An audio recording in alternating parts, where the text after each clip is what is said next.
High in the moors above Weirdale, there's a faint line in the heather. A walking path now, but it was never made for walkers. Its route is too bold, too determined. It slices across the land with purpose, a fragment of a long-forgotten sentence in a book almost no one reads anymore. But if you stop and listen, really listen, you'll hear something else. That faint line isn't just a path, it's the memory of a railway that once fought gravity, snow and wind to carry the hopes of a valley.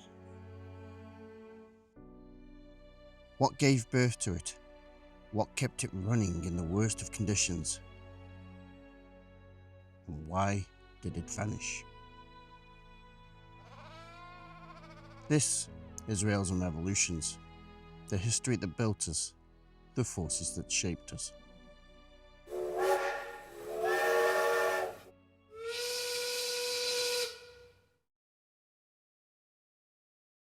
This is a story of the Weatherhill and Rookhope Railway, and today I'm walking it. In sunshine, yes, but imagining all the seasons it's known. Because up here, the weather is never just background, it's a character in the story. We begin just outside Stanhope, 800 feet above sea level. Up here on the edge of the moors, the landscape starts to feel wild, exposed, weathered, and strangely quiet. But once this place echoed with iron wheels and steel cables. Two lines met here, not grand passenger routes, but lifelines for the quarries and lead workings scattered across the hills below. They climbed slowly, relentlessly, dragging limestone and ore up to this high point, where the long journey eastward began. This was the start of a route to the coast, 34 miles away. And at its summit, a branch broke away, a lonely line that reached even deeper into the moors.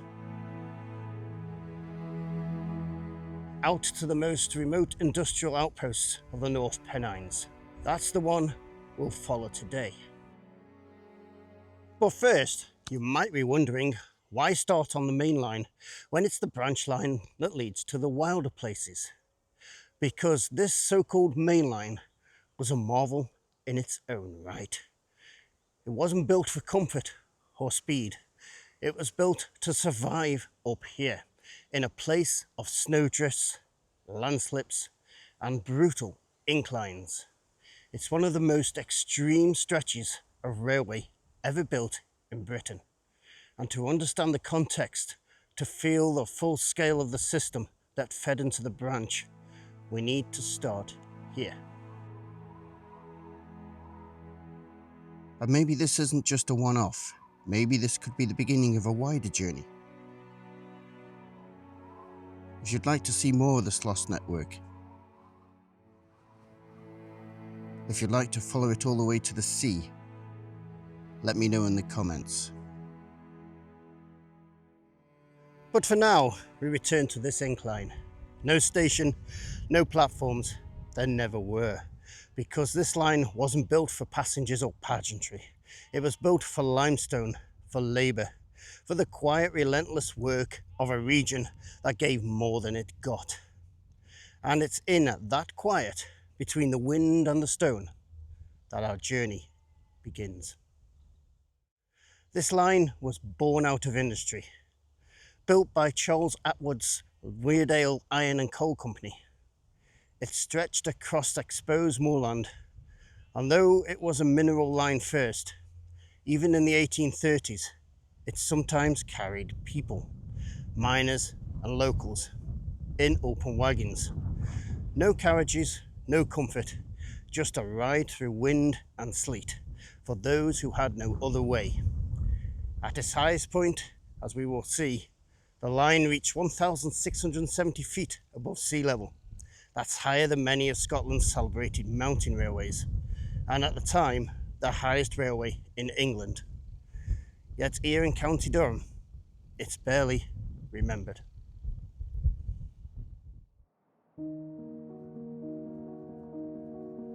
We begin the climb, and it starts steep. This is the foot of the Crawley Side Incline, with gradients of 1 in 12 and 1 in 8. This could not be worked by horses or locomotives, but was operated by a massive stationary steam engine located in the engine house at the top. Wagons were pulled up and lowered down the half-mile incline on ropes which are spooled around huge iron drums at the engine house. Even walking it today, with only a light pack, it's hard going. You feel every footstep. Soon we reached the entrance to a forgotten tunnel, Hog Hill Tunnel, just 121 yards long, but it marks a change. Imagine standing here in freezing fog, the wind wailing through the rocks, and a creaking wagon disappearing into the black. For many, this tunnel marked a threshold, the line between home and hard graft. Cut through a hill in the 1840s with no unnecessary decoration. No frills apart from one stone telling us the year of completion. Inside, just bare stone and darkness.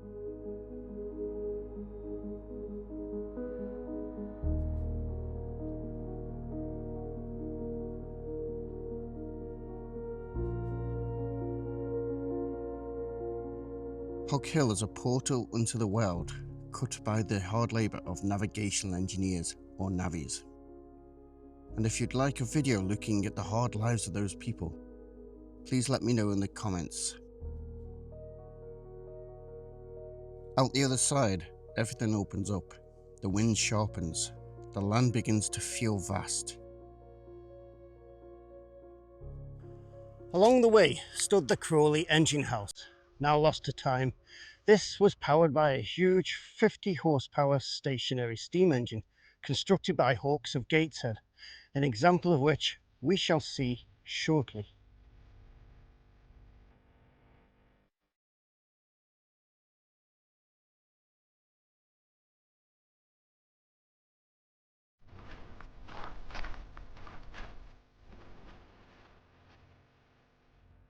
Straight after this, we meet the Weatherhill Incline. Although not as steep as Crawley Side, this one is a mile in length and far more exposed now that we're out the main valley.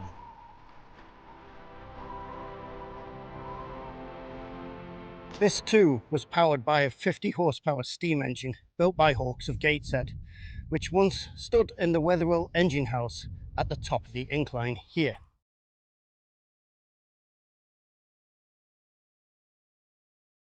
Unlike the Crawley Side engine, which could pull 2 to 3 wagons due to the gradients, here at Weatherhill, 4 or 6 wagons could be hauled up the incline due to the lesser gradients.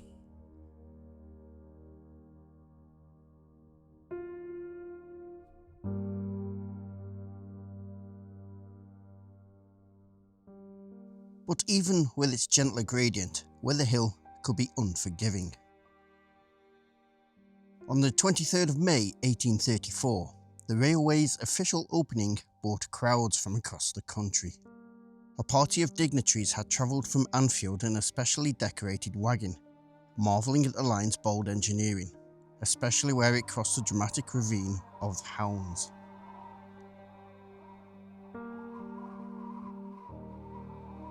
Later, 4 line wagons ascended the steep plain at Stanhope, cheered on by hundreds of spectators gathered despite the rain. A grand dinner for 400 guests was laid out in celebration. But as the celebrations echoed through the moors, the day turned to tragedy.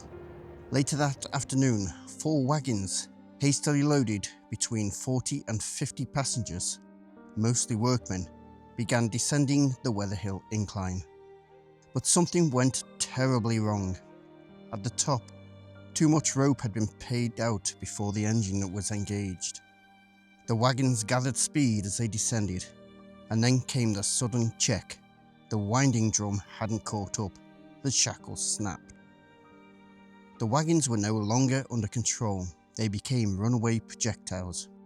Down the incline they hurtled, faster, louder, and with nowhere to go. The man stationed at Crawleyside had a brutal choice. The line ahead through Hog Hill Tunnel was packed with people. The only option was to divert the runaway wagons into a siding already filled with loaded ones. The impact was devastating. One man was killed instantly. A 9-year-old boy, who had likely climbed aboard with wide-eyed wonder, died later that day. Another man succumbed to injuries in the following days. Several others were hurt. Some leapt from the wagons, breaking bones on the hard ground. It was a sobering reminder that this was no fairground ride. These were machines built for stone and steel, not for people. And yet, people rode them out of necessity, out of pride, sometimes out of sheer curiosity. Unlike the Crawleyside engine, the massive engine that operated this incline actually survives, now on display at the National Railway Museum in York. And even seeing pictures of it, you can imagine how imposing both it and the building encasing it would have been up here, isolated on the moors. This remote spot also marked the highest point on the English rail network. Although there were higher railways, such as the Spur we will be taking, these were private railways.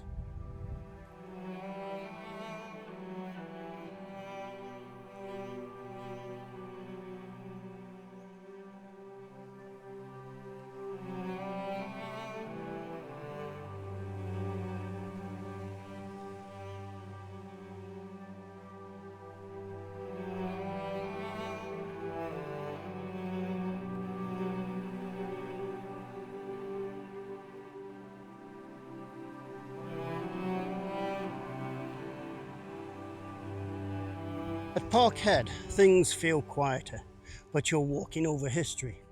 Timber signal posts once stood here. Heavy ore wagons clattered through. This is where the Rookhope branch split from the main line. Parkhead Junction served as a transfer point for mineral traffic in Upper Weardale.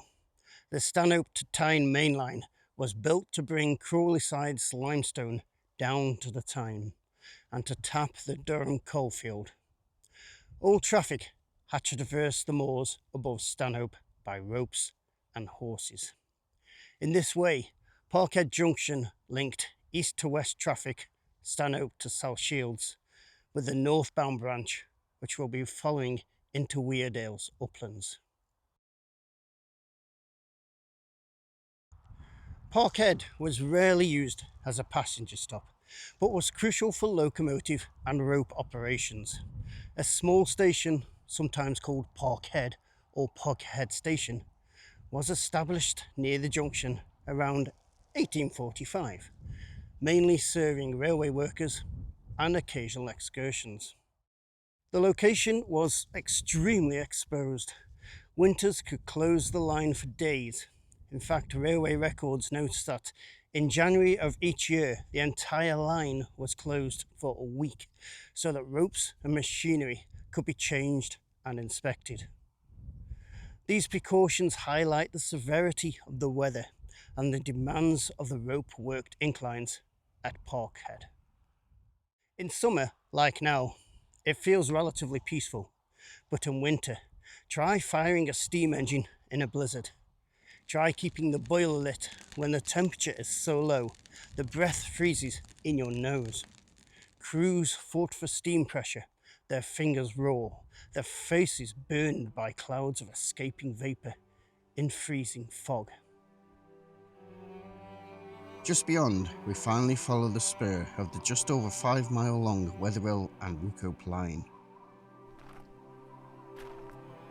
England's most remote, almost forgotten abandoned railway line. It was gentle here, not flat, but workable. So unlike the main line we've just followed, steam locomotives, small Fairbairn engines from northern mills, were used to haul the loads.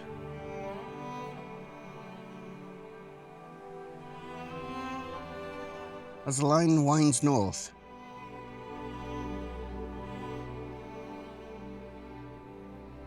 a spur breaks away towards something special.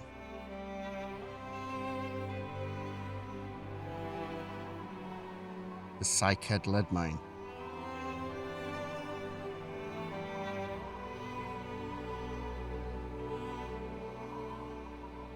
It's remote, windswept, but its design by Cornish engineers made it unusually compact and efficient. Even out here, in one of England's loneliest places, you'll find invention. Clever, pragmatic, and rugged.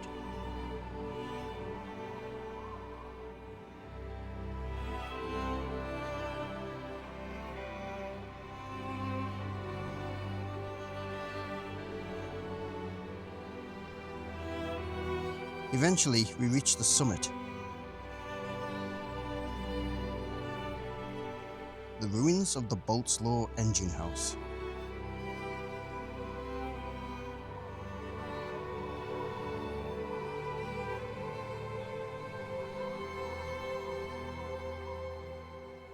Even in pieces, it's powerful. The gable walls stand like broken teeth against the sky.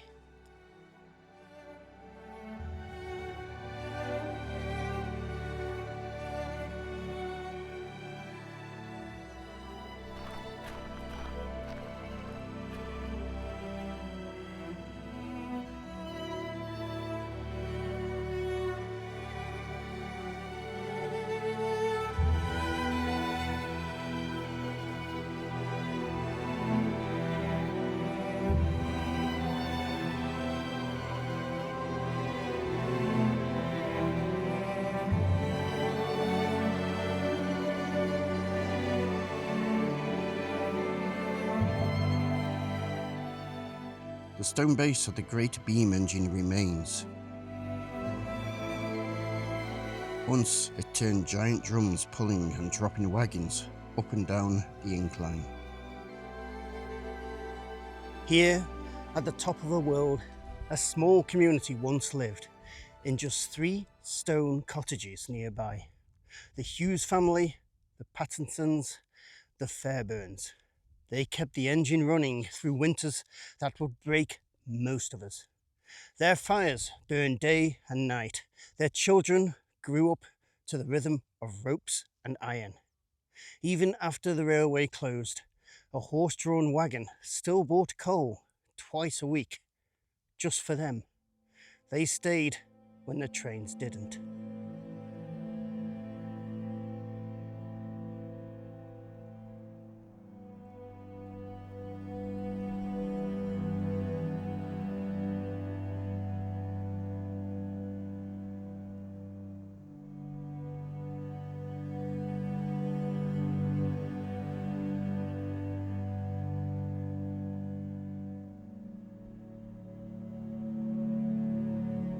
From here, the wagons were lowered 535 feet in altitude down the Boltslaw Incline.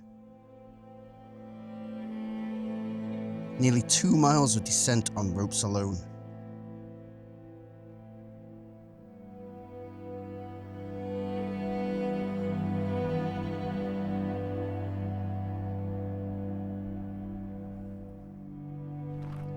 It's quiet now, but you can still feel the weight of what once moved here.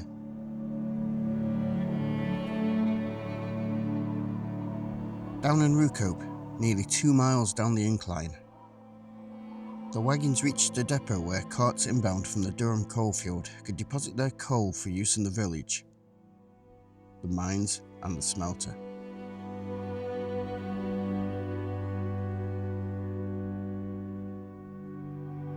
They were emptied, hauled back up, repeat, day after day.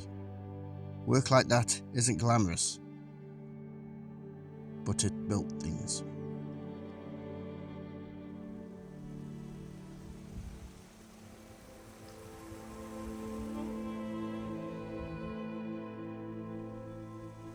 Beyond Rookhope, after crossing the burn on what was a wooden trestle bridge, the line dissolves into obscurity, one branch heading north into the valley.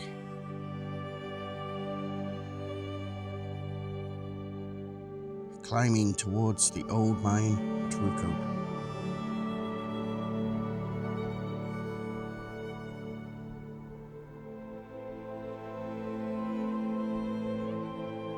The other veering south, winding its way towards Westgate.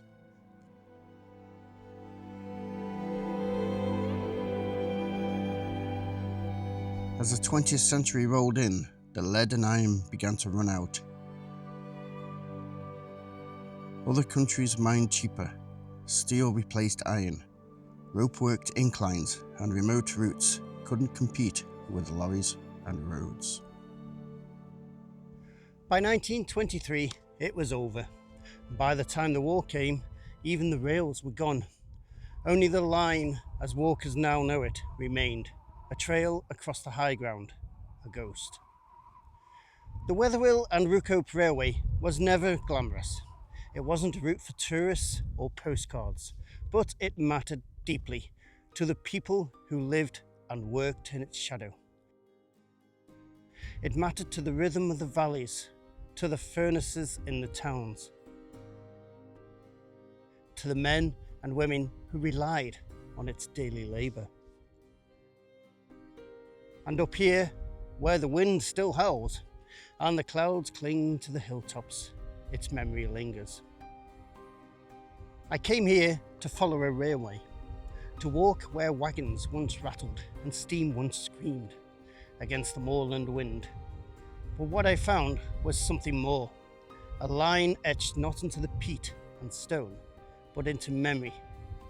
If you believe these stories matter, the quiet ones, the forgotten ones, the ones held in rust, grit and silence, help keeping them alive. Like the video, share it and subscribe to the channel. Join us next time as we journey once again through history here on Rails and Revolutions.